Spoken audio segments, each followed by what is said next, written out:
Hola, buenas tardes. Bueno, yo espero que quienes estén al otro lado de la pantalla me conozcan. De todos modos, vamos a ser educados. Me voy a presentar.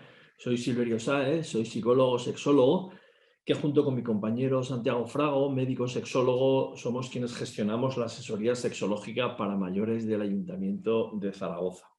La charla de hoy intenta un poco complementar, ampliar un poco la batería de títulos que hemos ido desarrollando a lo largo de esta pandemia que desgraciadamente nos ha impedido trabajar en formato presencial, que es lo que nos hubiera gustado. La charla de hoy, por ejemplo, que se titula Perspectiva de género en personas mayores, es una charla que realmente está pensada para que nosotros como profesionales demos 4 claves de reflexión, pero lo realmente importante, lo realmente interesante hubiera sido la aportación, la reflexión y sobre todo el poner en común diferentes vivencias de lo que ha implicado en nuestra vida, en nuestras circunstancias personales, el hecho de ser hombre o el hecho de ser mujer, hasta qué punto esta posible igualdad o desigualdad de la que hablamos, ¿de acuerdo? Se ha vivido de una manera directa, de forma diferente, en las personas mayores que en personas de otras edades o de otras etapas, ¿de acuerdo? Si me lo permitís, voy a compartir pantalla para hacer la charla un poquito más llevadera, un poquito más visual, y un poco ir compartiendo con todos vosotros, con todas vosotras, lo que yo considero las principales ideas sobre las que, de alguna manera, centrar esta perspectiva de género en personas mayores que venimos a titular diferentes, pero iguales, ¿de acuerdo? Bueno, en primer lugar, quienes conozcáis o quienes hayáis acudido a charlas anteriores nuestras, tal vez esto os va a sonar a nuevo, al revés, todo lo contrario, disculpadme, os va a sonar a ya sabido, pero como puede que para algunas personas las charlas sean independientes unas de otras, sí que me gustaría simplemente dejar una primera reflexión inicial para poner en tela de juicio o hacer una crítica a lo que yo considero que es el desconocimiento de manera sensata, profunda y rigurosa de lo que es la realidad de las personas mayores. Es más, en general, cuando algo nos importa, tendemos a parcializarlo, a hacer cuadrículas y a estudiarlo de manera pormenorizada. Y en cambio, hablar de personas mayores, a grosso modo, es una falta de rigor.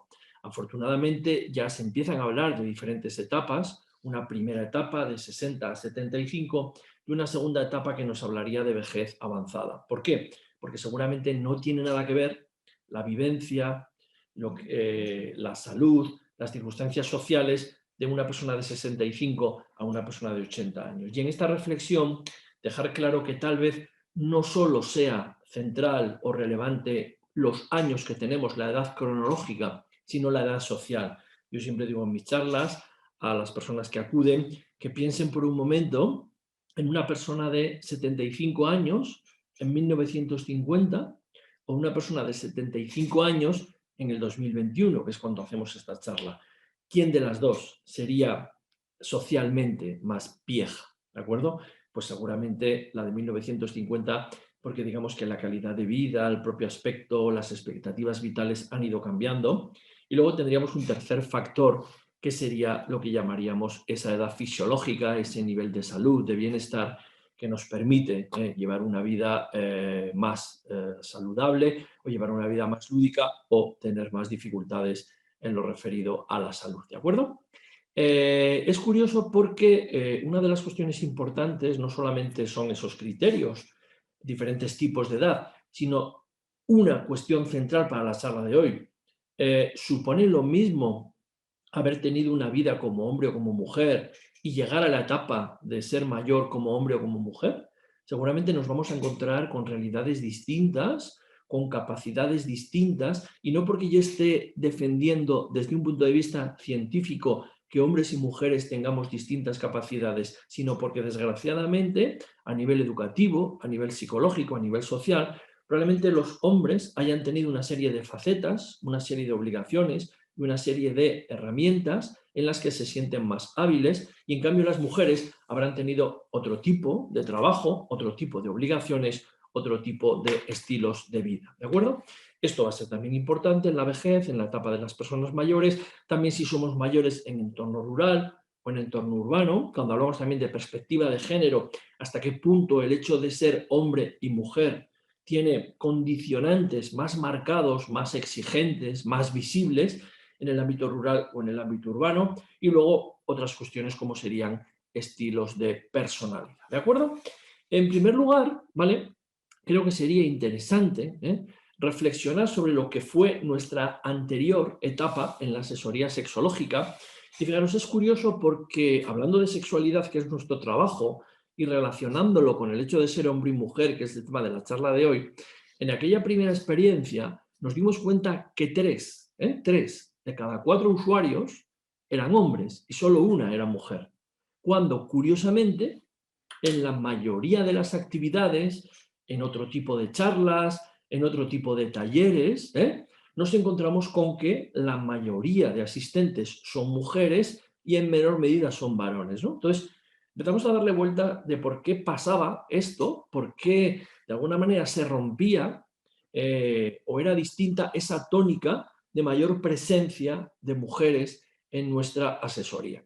Nos dimos cuenta que los hombres venían solos o en pareja, pero las mujeres venían o en pareja o prácticamente no venían. Es curioso cómo eso nos llevó a pensar, un elemento central ya para la charla de hoy, ¿de acuerdo? ¿Cómo entienden las mujeres la sexualidad, la erótica? ¿Vale?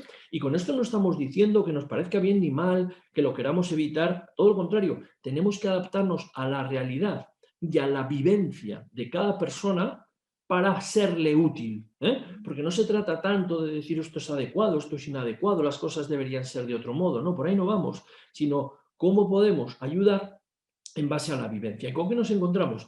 Que cuidado, tampoco todos los hombres ni todas las mujeres son como nosotros decimos.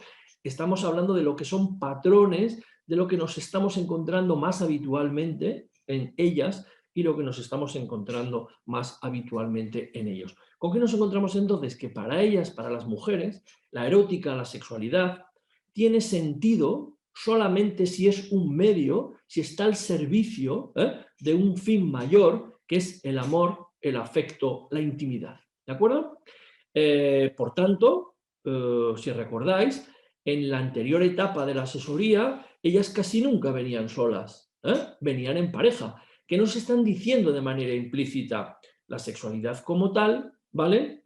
Puede tener sentido siempre y cuando sea un elemento, sea una herramienta para mejorar lo que sería esa parte afectiva o esa parte del amor.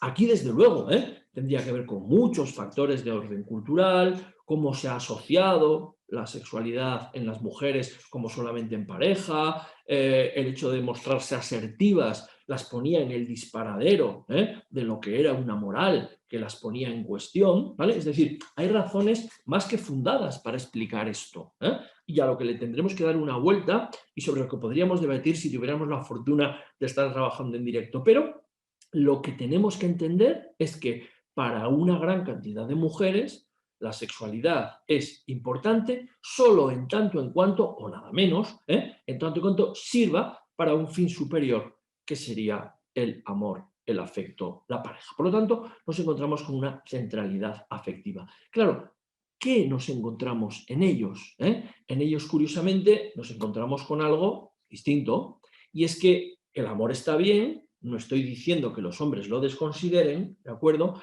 Pero muchas veces esta dimensión afectiva, para que una pareja sea realmente entendida como pareja, es un medio para llegar a un fin. Es decir, que para muchos hombres una pareja como tal solo lo es de una manera contundente si realmente permite o acaba teniendo actividad erótica, relaciones o actividad sexual.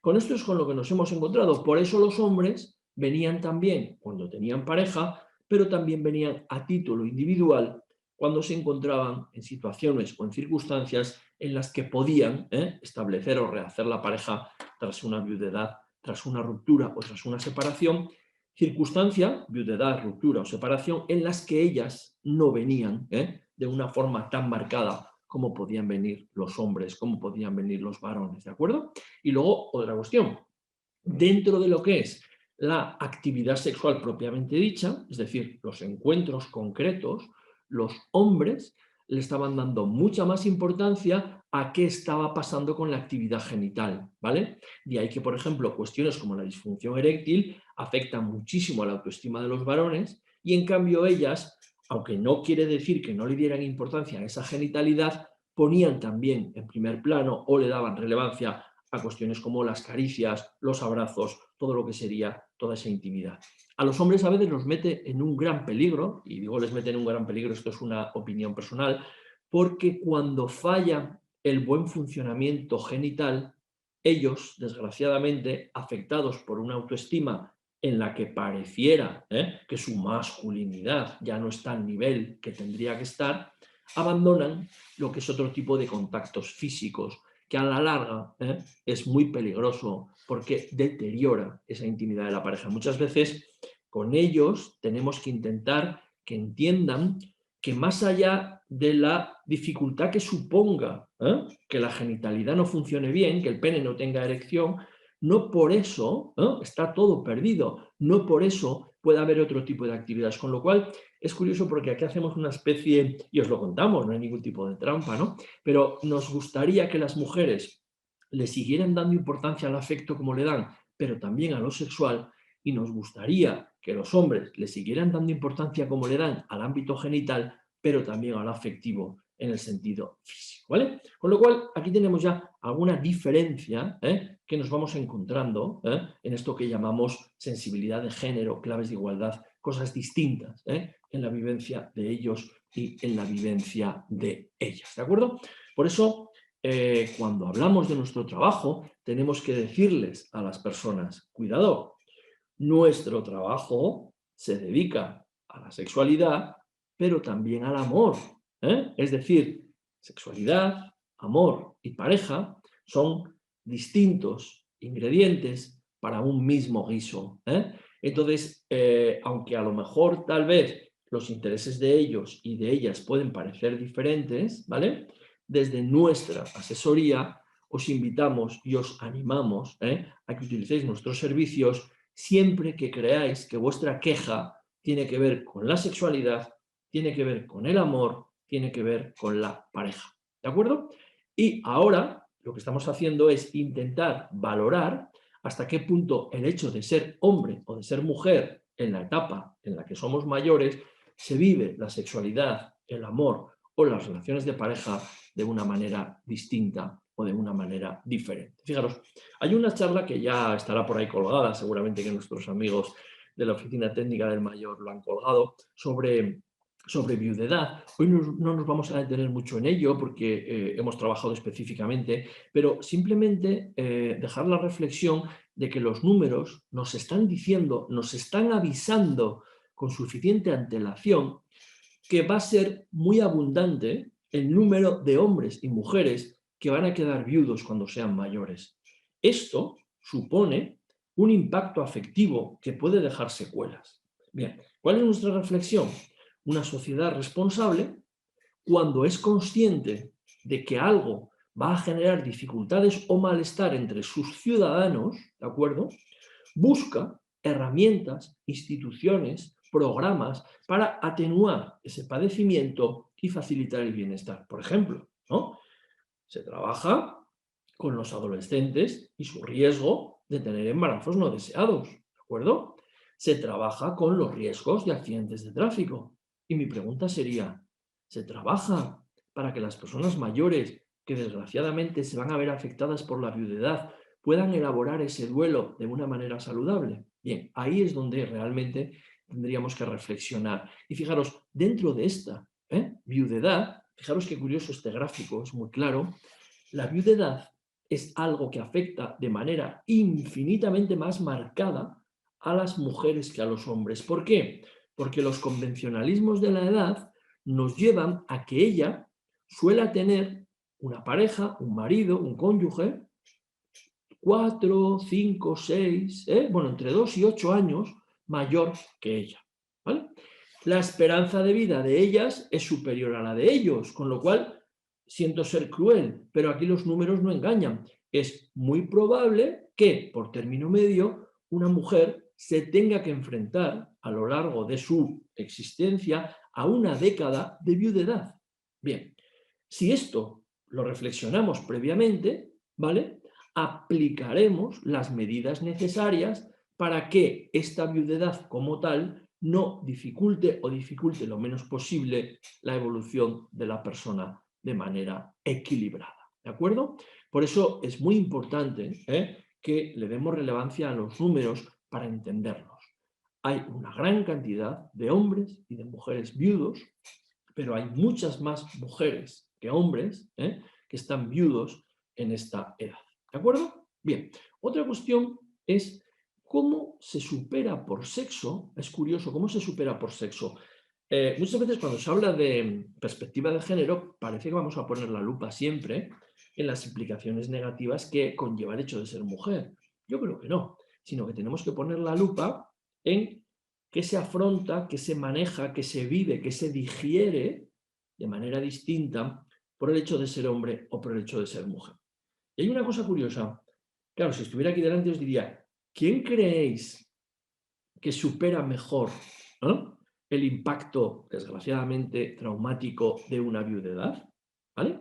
¿Ellos o ellas? ¿Vale? Pues claro, es muy curioso porque aquí los números nos dicen que son ellas las que superan bastante mejor la viudedad. ¿Y sabéis por qué? Por las redes sociales. Este dibujo que estoy poniendo, donde hay una trapecista saltando, debajo puede haber un agujero o una red, ¿vale? Si debajo hay un agujero, el trompazo es terrible. Si debajo hay una red, pues mira, se amortigua la posible caída. Cuando hablo de redes sociales, me refiero a que las mujeres, y podríamos entrar de nuevo en el debate, ojalá estuviéramos en el directo, ¿no? ¿Por qué creéis? Pero las mujeres cuidan más sus redes sociales, sus amigas, su familia, su gente cercana, ¿vale? Quedan con ellas, se ven, hablan, y los hombres, sobre todo en la segunda fase de la vejez, no cuidan tanto esas redes sociales, no las han cultivado a lo largo de su vida. Por eso, el hecho de que las mujeres hayan, de alguna manera, invertido tiempo en cuidar esas redes sociales, va a hacer que el posible impacto traumático de la viudedad se lleve de una manera mucho más llevadera y sea mucho menos impactante de lo que en principio parecería. Porque, claro, rehacer las redes sociales no es nada sencillo. Es decir, la clave es cultivo, cultivo, cultivo. Si yo cuido a mis amigas, me intereso por ellas, les pregunto por su vida, ellas me preguntan por la mía, ahí se genera un colchón de cuidado. Si abandono las relaciones sociales por pereza, por aislamiento, por lo que sea, va a ser mucho más difícil, por ejemplo, rehacerse tras estos periodos de duelo tan importantes como puede ser una viudedad, ¿vale? Por eso, fijaros, ellas, a efectos psicológicos, se rehacen muchísimo mejor de lo que es el impacto de la viudedad, pero ahora viene la otra pregunta, ¿vale?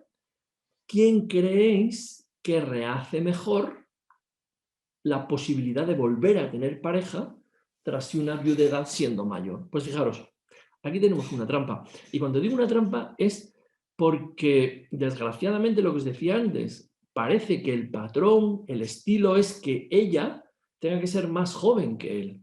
Claro, ¿eso en qué situación nos pone? En que la mayoría de personas mayores son mujeres o abrumadoramente mujeres. Entonces, si queremos mantener ese esquema de que ella sea un poquito más joven que él, es que no hay mercado en el caso de que seáis heterosexuales, ¿verdad? Ser mujer lesbiana sería un chollo, si me lo permitís la broma, en el sentido de que por lo menos tengo disponibilidad de tener ese tipo de interacción afectiva. Pero desgraciadamente, aquí de nuevo, si estuviéramos en el directo, haríamos un debate interesante. ¿Por qué demonios? ¿Vale? ¿Por qué demonios se sigue manteniendo ese esquema en el que él tiene que ser un poquito mayor? Si os dais cuenta en esa diapositiva os he puesto dos ejemplos extremos. Os he puesto a Eccleston, que era uno de los señores que dirigía la Fórmula 1, pero a la derecha, ¿veis a quién tenéis? Tenéis a Macron, presidente de Francia, que es 24 años más joven que su mujer. ¿Vale? Os lo he puesto porque me parece interesante que vayamos visibilizando a personas importantes que rompen este esquema, que rompen este estereotipo, porque yo creo que en la medida que las personas mayores se den permiso para entender, no es ninguna desfachatez que yo rehaga mi vida de pareja siendo mujer con alguien más joven que yo, nos parecerá normal. Pero si de entrada ya esa situación nos parece intolerable, no la vemos nunca, será muy difícil que lo planteemos en positivo. Por lo tanto, ahí tenemos unos convencionalismos de la edad que se lo ponen a ella mucho más difícil la posibilidad de que esto se produzca. Una doble moral, también por parte de las mujeres entre ellas. Esto no va a ser solamente acariciar la espalda de manera gratuita. Parece que cuando ella toma la iniciativa puede ser tildada de pelandusca y cuando él lo hace no tanto, ¿no? Si penalizan los hijos, por ejemplo, de la misma manera tras una viudedad, que sea el padre o la madre quien intente rehacer esa vida, ¿no? Es muy, muy curioso, ¿no? Más cuestiones, por ejemplo, aparte de la actitud de los hijos, ¿cómo se va a entender en el plano social? Porque muchas veces se dice a su edad, ¿a qué se mete? ¿A qué no se mete? Desgraciadamente hasta ahora daba la impresión de que una vez que llegamos a una determinada edad lo importante era simplemente tener salud. Pero claro, la esperanza de vida es mucho mayor, la preparación cultural de las personas mayores es mucho mayor y las exigencias y expectativas van a ser también mayores, con lo cual tenemos que estar preparados para esto, ¿vale? En ocasiones los hijos, las hijas, nos facilitan o no ven con buenos ojos el hecho de que sus padres rehagan esta vida de pareja. Y creo, honestamente, por el conocimiento que tenemos de los casos con los que tenemos que enfrentarnos y trabajar, a veces se lo ponen, si cabe, más difícil a ellas que a ellos cuando se aventuran a rehacer sus vidas. ¿De acuerdo? Mirad, ¿qué haríamos ahora si estuviéramos en un directo? ¿Vale? Pararíamos y diríamos, ¿qué hemos vivido de manera directa? Es decir, ¿quiénes de los que me estáis escuchando, seáis hombre o mujer, os ha afectado en mayor o menor medida? Yo recuerdo que la última vez que hice esta charla la hice antes de la pandemia, en casetas, y fue muy divertido. Fue en casetas en Santa Isabel, me disculpáis, en Santa Isabel. Y yo les preguntaba qué hemos vivido, les hice estas preguntas, ¿qué hemos vivido? ¿Qué no volveríamos a repetir? Es curioso. ¿Y sabéis lo que me decían las mujeres? Me decían, no dejar de trabajar, no dejar de estudiar. Lo que me estaban diciendo mujeres de 70, de 80, de 90 años incluso, era no perder la posibilidad de mantener la independencia. Yo creo que ahora las generaciones jóvenes lo van viendo, pero el escuchar a las personas mayores que nos lo reflexionen, que nos lo digan, que nos lo expliquen, que nos lo cuenten, ¿vale? Puede ser muy ilustrativo para, una vez que se llega a la etapa mayor, mirar con perspectiva lo que ha sido toda nuestra vida y ver qué enfocaríamos de manera distinta. Claro, otra pregunta es, en aquella época a las mujeres se les alentaba, se les animaba a que fueran independientes en el plano económico, a que fueran independientes en el plano formativo, o de alguna manera su situación laboral era algo temporal hasta el establecimiento de relaciones de pareja que después pasaban a familia y esa mujer tenía que dedicarse a la crianza y a la intendencia interna, ¿vale?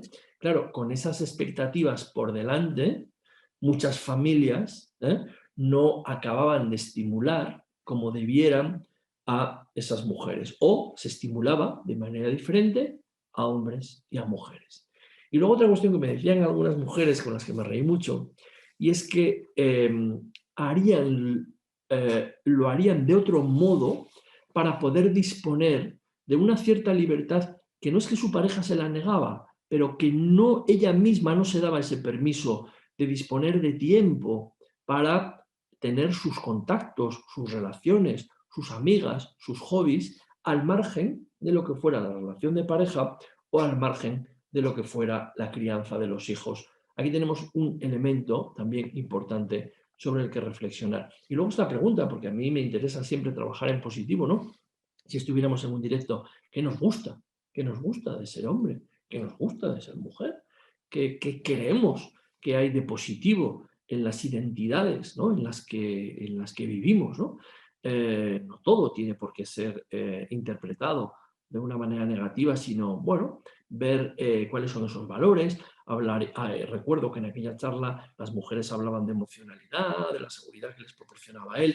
Esto puede parecer muy tópico, pero da igual, ¿eh? Lo importante es cómo nos lo cuenta cada uno, cómo lo ha vivido, cómo lo interpreta, ¿eh? Y hasta qué punto nos puede ayudar a ser personas más equilibradas. Y luego, fijaros, en cómo vemos el futuro, era curioso porque las personas mayores, en líneas generales, lo veían mejor, veían a sus nietos, a sus nietas de una manera distinta, pero es curioso porque yo les veía tremendamente inteligentes a efectos de emocionalidad, o sea, inteligencia emocional. Porque estos hombres y estas mujeres mayores se daban cuenta de que la igualdad real no dependía solo de hacer postales y de repetirlos sistemáticamente, sino que dependía sobre todo de unas cuestiones de seguridad laboral, de reparto de lo que es el esfuerzo de la crianza, donde realmente las cosas siguen sin pintar bien porque de una crisis vamos a otra, porque la seguridad laboral no es toda la que nos gustaría, porque el paro juvenil se expande durante mucho tiempo, porque no es sencilla la independencia. Entonces, estas personas mayores desgraciadamente nos sorprendieron un poco las veces que hemos dado esta charla, porque veía un poco el futuro como negro, no tanto en el sentido de decir esto va a ser un desastre, sino cuidado, que por mucho que nos propongamos la igualdad entre hombres y mujeres, la igualdad realmente solo se va a producir cuando no se penalice, cuando se facilite el que ellas tengan acceso a la formación y la maternidad o la crianza no se convierta en una losa insoportable que impida el poder trabajar, el poder vivir, el poder proseguir. ¿De acuerdo? Fijaros, además, cuando se habla de género, casi siempre se habla de mujer, ¿vale? Y es ahí, yo os querría hablar un poco de la dialéctica hombre-mujer, porque yo creo que aquí tenemos mucho que ganar. Es decir, fijaros, yo creo que si entendemos la perspectiva de género como una perspectiva, no la única, una, es decir, si miramos un lugar desde diferentes perspectivas, vamos a tener una percepción más real, una percepción más completa. El género es una perspectiva, pero no es la única, ¿vale? ¿Por qué os quiero decir esto? Porque, fijaros, lo interesante sería entender que los hombres tienen que empezar a plantearse que detrás de la igualdad no hay desventajas, sino grandes ventajas. Hay veces que los hombres perciben en todo este ámbito de la igualdad como un ataque y entonces se ponen a la defensiva o una culpabilización y entonces empiezan a justificarse o a defenderse, ¿vale? Yo creo que hay que entender que los hombres también hemos padecido, de una manera tal vez más callada, porque ni siquiera la percibíamos, lo que ha sido la imposición de un modelo masculino que nos obligaba a la competencia, a las jerarquías, a dar siempre la talla, a ser máquinas sexuales, a controlar las emociones, ¿vale? Y afortunadamente cuando uno va siendo mayor y habla con los hombres, te dicen, ¡buah! ¿Cuánto tiempo hemos perdido en tonterías? ¿Cómo nos podíamos atascar en determinadas cuestiones que para nada eran las más importantes? El honor masculino, ¿no? Entonces, claro, ¿qué es lo que yo plantearía desde la inteligencia emocional? Que hay un gran beneficio en esa igualdad, porque hay un mejor manejo de las emociones propias, ¿vale? Reconocer lo que me pasa me ayuda a manejarlo. Los hombres hablan muy poco de sus sentimientos. ¿Por qué? Porque no hemos invertido tiempo en adiestrarles, ¿vale? Porque parecía que eso te implicaba ser un hombre blando, un hombre poco capaz, un hombre poco duro y robusto. Y entonces, como no hemos mirado, no sabemos leer. Somos, entre comillas, analfabetos. Eso ha dificultado el fomento de la empatía, muy importante en la pareja. Y luego, fijaros, hombres que me estáis escuchando, algo que ya lo tenemos científicamente demostrado, no es una opinión de Silverio esta tarde. El afecto es una necesidad y carecer de una necesidad nos lleva al peligro, a la inanición. El afecto, además, no me ablanda, sino que me hace más fuerte, más seguro, menos dependiente. Detrás de celos, detrás de violencia de género, detrás de abusos, nos encontramos personas con serias carencias afectivas y con serios déficits de autoestima. Y todo eso se mezcla. Por lo tanto, el afecto, repito, no me ablanda, me hace más fuerte. Por eso tenemos que cuidar aquellas circunstancias que faciliten recibir y dar afecto en nuestro ámbito de pareja, de padre, de amistad, diferentes circunstancias. Entender un poco eso de una nueva manera. Y luego el entrenamiento en el manejo de conflictos. Cuando jugamos a las batallas, alguien gana, pero alguien pierde. Entonces hay que adiestrar ya desde niños al manejo de los conflictos con una búsqueda de estrategias que no dejen muertos en las cunetas. Son los hombres los que generan las guerras, ¿vale? Entonces, eso sería interesante reflexionarlo. Pero fijaros, no quiero acabar esta charla sin que parezca que me olvida lo más importante. Todo lo contrario, cuando he hablado con las personas mayores, que son tremendamente inteligentes, no hay que olvidarse dónde están los puntos de desigualdad más evidentes. En el ámbito laboral, en el sueldo, sigue habiendo una grandísima diferencia entre el sueldo medio entre hombres y el sueldo medio entre mujeres. Sigue habiendo una gran dificultad entre la estabilidad y la conciliación, estabilidad laboral, a la jubilación. Las mujeres llegan con historias laborales más discontinuas, lo que las pone en una situación de desigualdad y tienen pensiones menos cuantiosas que ellos.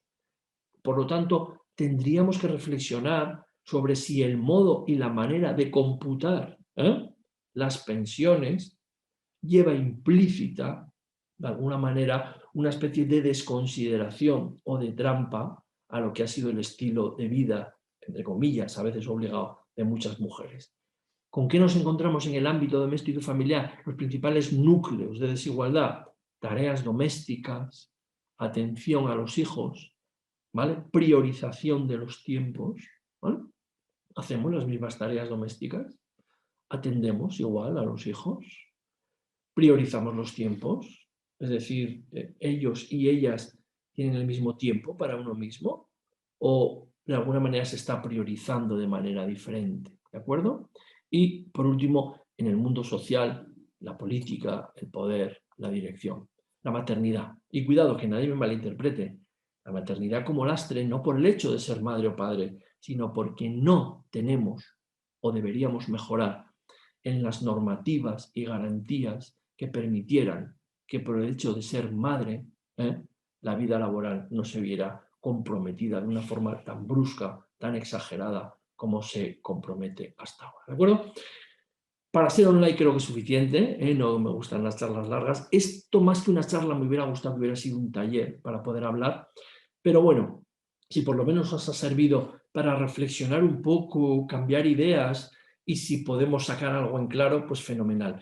Me encantará poder realizar esta charla en los centros de convivencia de mayores en cuanto las circunstancias nos lo permitan. Entre tanto, pues bueno, os mando un abrazo enorme a todas las personas que hayáis podido escuchar esta charla y deciros y recordaros que nos tenéis a vuestra disposición en la asesoría sexológica para mayores pidiendo cita en este teléfono. ¿De acuerdo? Os mando un fuerte abrazo y os dejo hasta la próxima. Un saludo.